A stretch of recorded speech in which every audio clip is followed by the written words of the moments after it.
Merci pour votre fidélité renouvelée à New World Economy. L'intelligence artificielle, le symbole d'un monde qui file, qui offre assez d'opportunités aujourd'hui, mais en même temps qui inquiète. Que ce soit sur le continent africain, en Asie, en Europe, un peu partout dans le monde, la question se pose. Quel avenir, quelle destinée pour nos enfants? Que deviendra donc le monde de demain sans intelligence artificielle? Est-ce qu'aujourd'hui, l'intelligence artificielle remet en cause l'utilité de l'être humain? Que deviendront donc l'avenir en termes professionnels de beaucoup qui se battent aujourd'hui en quête donc des diplômes dans les universités? Nous en parlons donc aujourd'hui avec nos invités du jour entre menaces et opportunités. C'est le sujet du jour et pour en parler, nous recevons donc sur ce plateau la belle Pélagie. Pélagie, un plaisir pour nous de te retrouver dans cette émission. Ça va? Ça va super bien, c'est un plaisir partagé beaucoup d'être là avec ces beaux et belles chroniqueurs et avec toi bien évidemment. Et nous parlons aujourd'hui de l'intelligence artificielle. Ah. J'espère qu'on n'a pas des gens artificiels sur ce plateau. Hein. J'ai commencé par avoir peur depuis un certain moment où tout devient artificiel. Artificiel, oui. Super, on en parlera. Apifa, bonjour, un grand Coco. plaisir pour nous de te retrouver aujourd'hui encore avec tes lunettes qui troublent l'entendement. Mais je reste zen, ça va? Ça va bien et toi? Je fais aussi bien. Ok, permets-moi de rappeler à toutes les femmes que nous sommes en octobre rose, Okay. et que toutes les jeunes filles et les femmes ne doivent pas oublier de se faire des autopalpations des seins et surtout de se laisser palper les seins pour éviter le cancer des seins. J'ai pas compris en fait.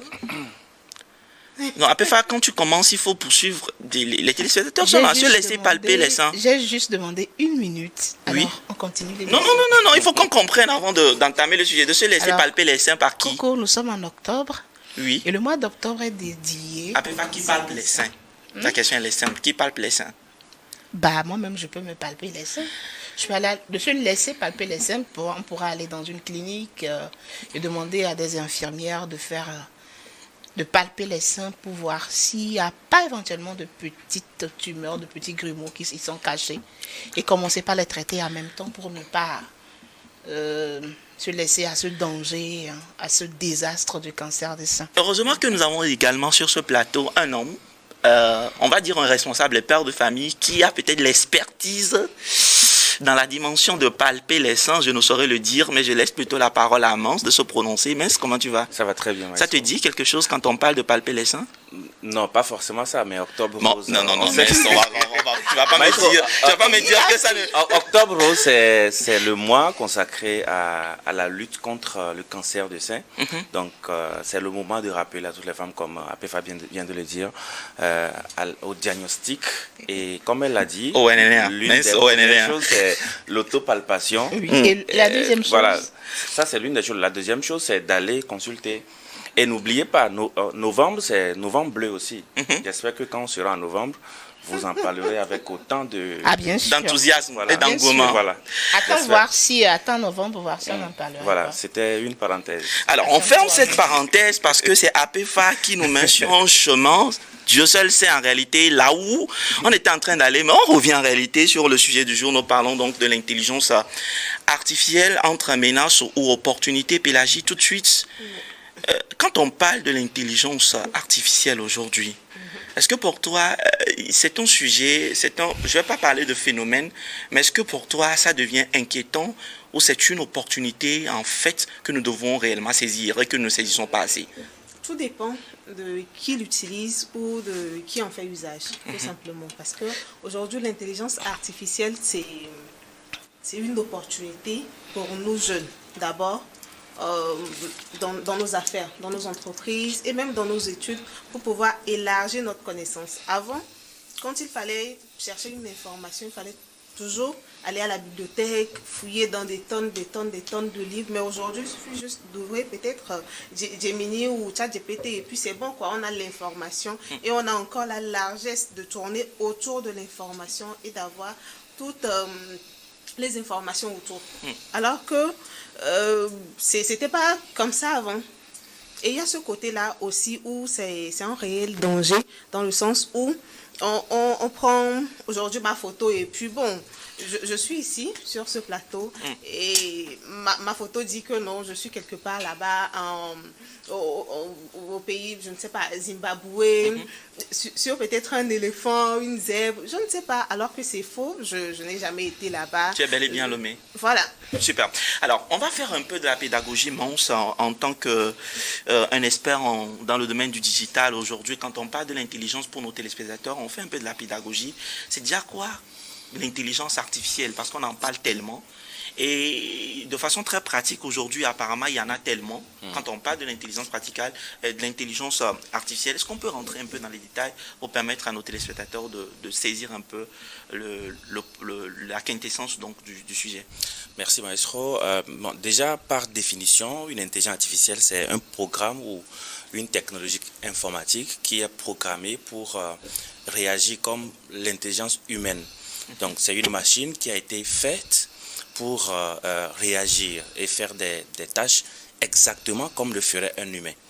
Déjà, ça c'est la base. Donc, ce qui fait que, en fait, on parle d'intelligence artificielle, mais à la base, c'est fait pour réfléchir comme un homme. Ok. Voilà. Donc, aujourd'hui, nous faisons face à plusieurs types d'intelligence artificielle. Ce qui est le plus répandu, ce sont des IA génératives. Donc, des IA génératives de textes, de photos, de vidéos. Non, mais en français facile, IA générative. Générative, là, voilà. On met quoi dedans? C'est-à-dire des IA qui peuvent créer du contenu.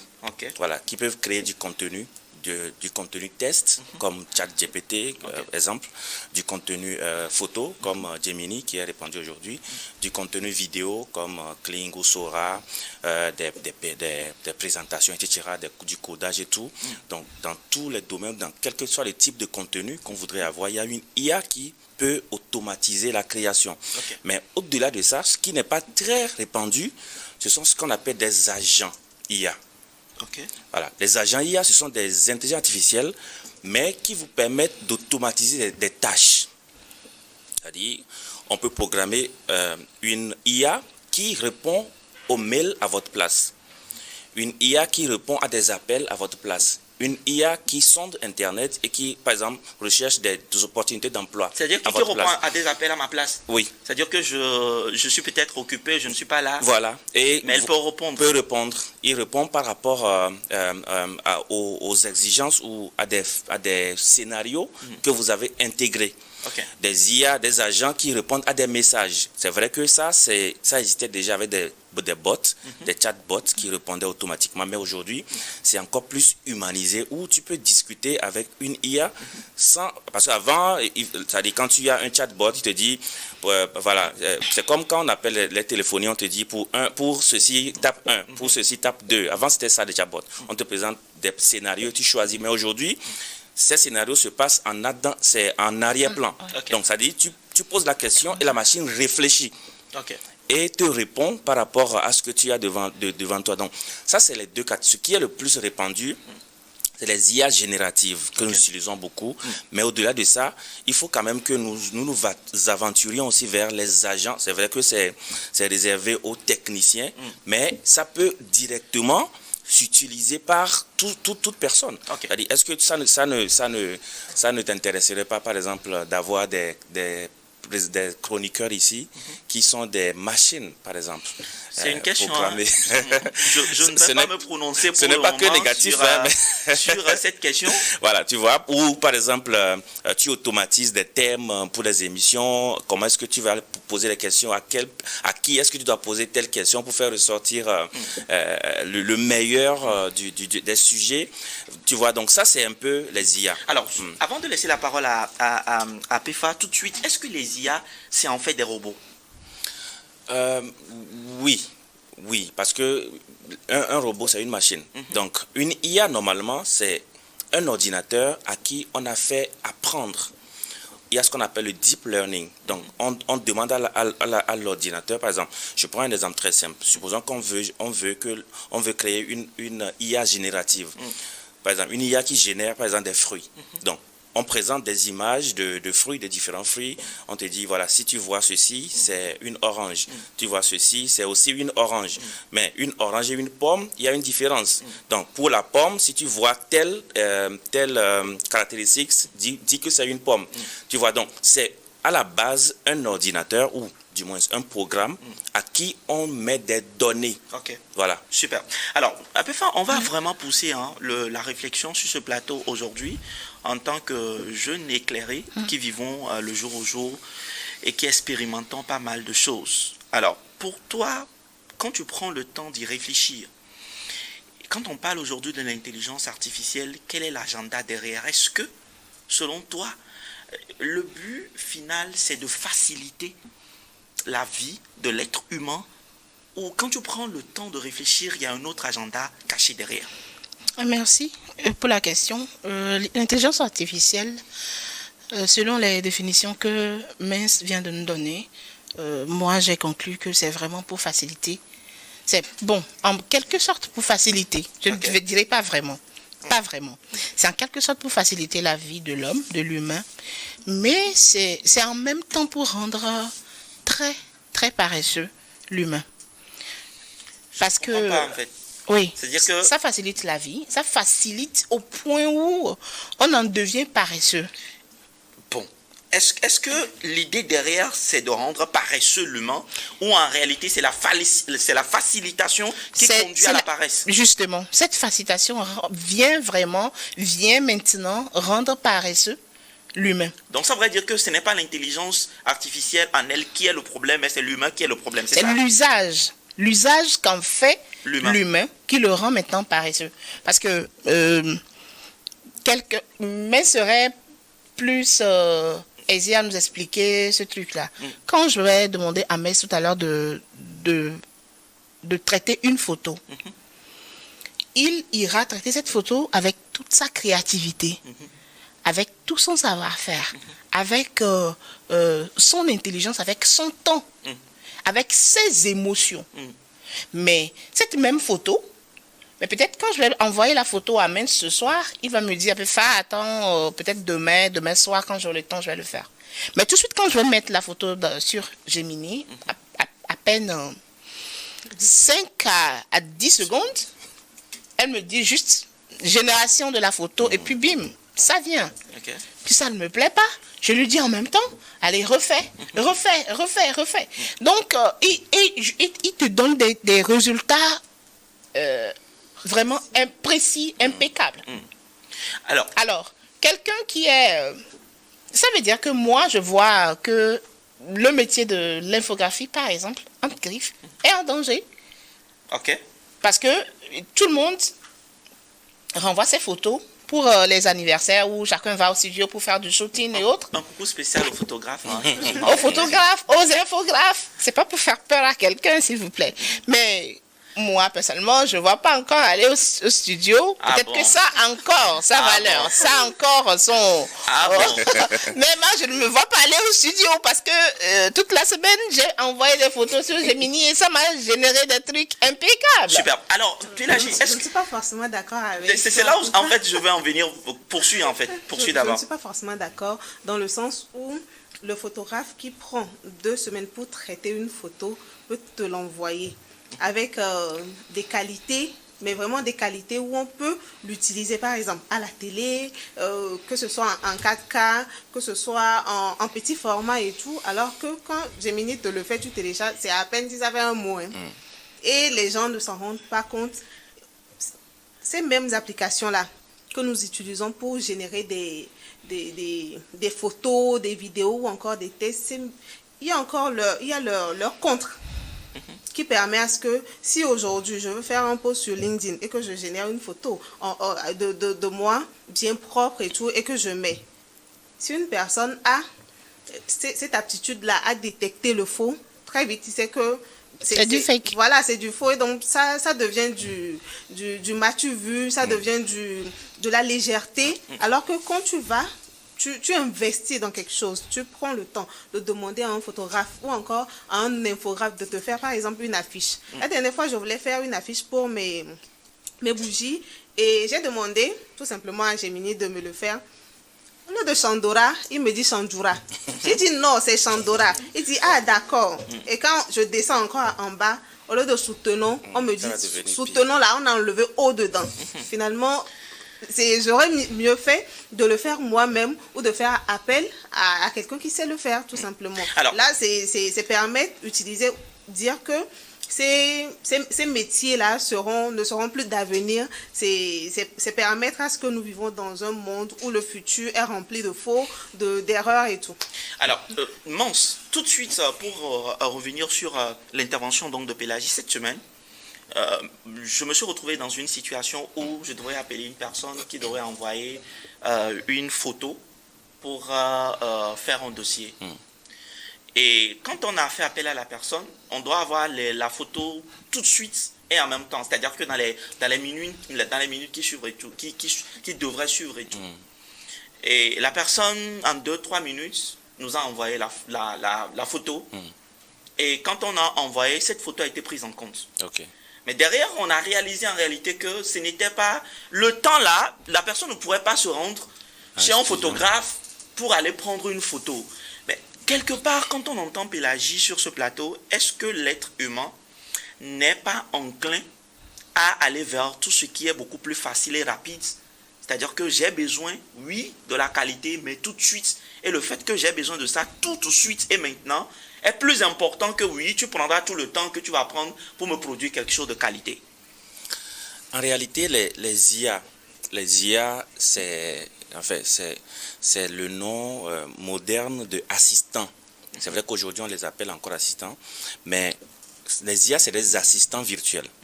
Donc, ils ont été créés pour ça. C'est pour faciliter les tâches que nous faisons tout le temps. Voilà, par exemple, tu prends souvent des photos tout le temps. Donc, cette tâche de prendre des photos, d'aller en studio prendre des photos, tu as besoin d'un assistant qui raccourcit le temps. Okay. C'est-à-dire, au lieu d'aller en studio, prendre des photos, voilà, tu vas en studio, tu prends des photos, tu attends, le photographe traite, il t'envoie. Ça, c'est juste une situation. Donc, l'IA de photo te dit, OK, tu n'as plus le temps de... Fournis-moi juste une photo, je te génère la photo telle que tu la veux. Et dans les temps les plus brefs. Donc, ça, c'est ça la quintessence d'une IA. Okay. C'est pour faciliter les actions que nous faisons. Maintenant, est-ce que faciliter, est-ce que c'est mauvais? Ça, c'est le point d'interrogation. C'est pas mauvais si c'est facile. Maintenant, là où le problème se trouve, c'est que, est-ce que cette facilité-là, est-ce qu'on ne paye pas le prix ou on perd ce qui nous rend humains? Ok. C'est ça, c'est le prix que nous payons en fait. Le prix est que c'est facile, mais tu perds ton humanité. L'humanité, par exemple, si je prends le script de prendre une photo, l'humanité, c'est de rencontrer un photographe. Ouais. Le photographe, vous parlez, quel type de photo est-ce que tu veux? Quel est l'intérêt pour moi de rencontrer un humain pendant que tout ce que moi je veux tout de suite, c'est une photo? L'humain, c'est la socialisation. Voilà, on n'a plus de vie sociale. Voilà, l'humain, c'est ça. Quand on est humain, aucun humain ne vit en aparté. Oui, mais quelle est la conséquence? La conséquence, c'est qu'on est humain pour ça. Et si tu n'es plus... Je ne vous comprends pas. Est-ce que cela m'empêche de rester un humain? Si, en fait, ce qui arrivera, c'est quoi? Quand tout sera automatisé, c'est-à-dire le problème, ou bien le prix fort qu'on paiera, c'est qu'on va perdre les relations sociales. Okay. Et c'est ça qui fait qu'on est homme et humain, on est humain, et que la vie sur Terre est possible. Si on est humain et qu'on se rencontre, on se comprend, on se chamaille, on se discute, on se réconcilie, c'est ça qui rend la Terre vivable. Vous allez voir que dans les films de science-fiction, qu'est-ce qui arrive souvent? C'est vrai que c'est de la fiction, mais tout ce qui arrive dans ces films de science-fiction, c'est ce que nous voyons aujourd'hui, où on voit l'homme perdre son humanité et la machine prendre le contrôle.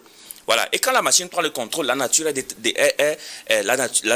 détruite. Okay. Donc aujourd'hui, on est prêt à sacrifier notre humanité pour rendre les tâches faciles.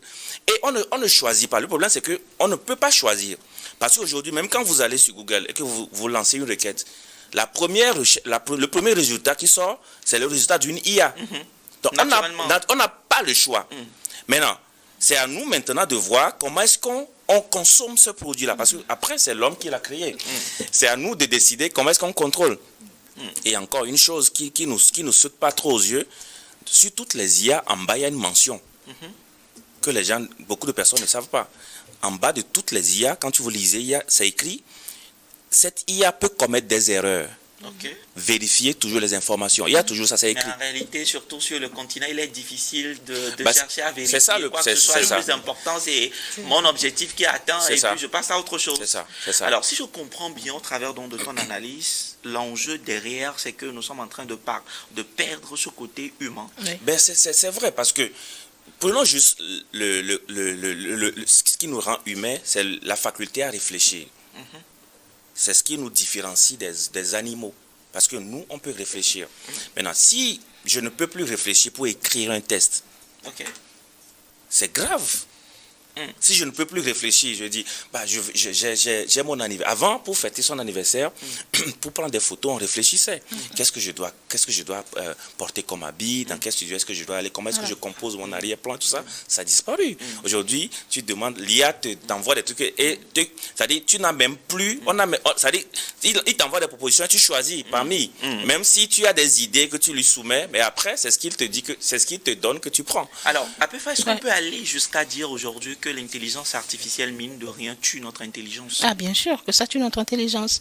Prenons le cas de... Quand nous étions en quatrième ou en troisième.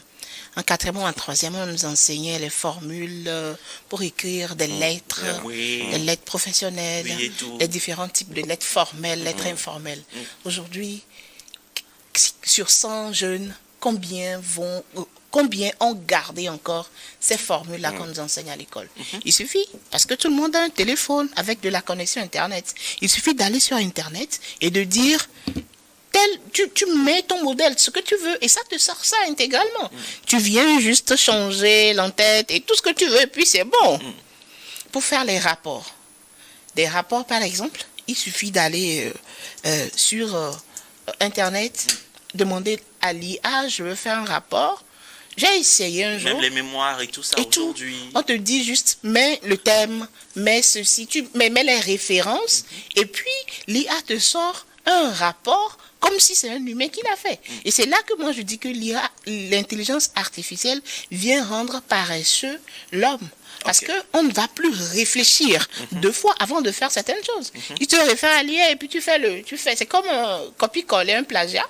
On prend et puis on colle. Et puis c'est bon. Si tu permets, ça me rappelle un témoignage où je vais écrire un article. Et ça devait parler du changement climatique et tout. Je n'avais pas de mots. J'ai écrit, mais c'était pas assez. Voilà, il n'y avait pas de la consistance. Et pour moi, si je demande à ChatGPT de me rédiger un truc, je lui ai même mis ce que moi j'ai écrit. C'est une information que je lui ai remis gratuitement. Maintenant, en retour, on m'écrit un long texte que j'apprécie bien.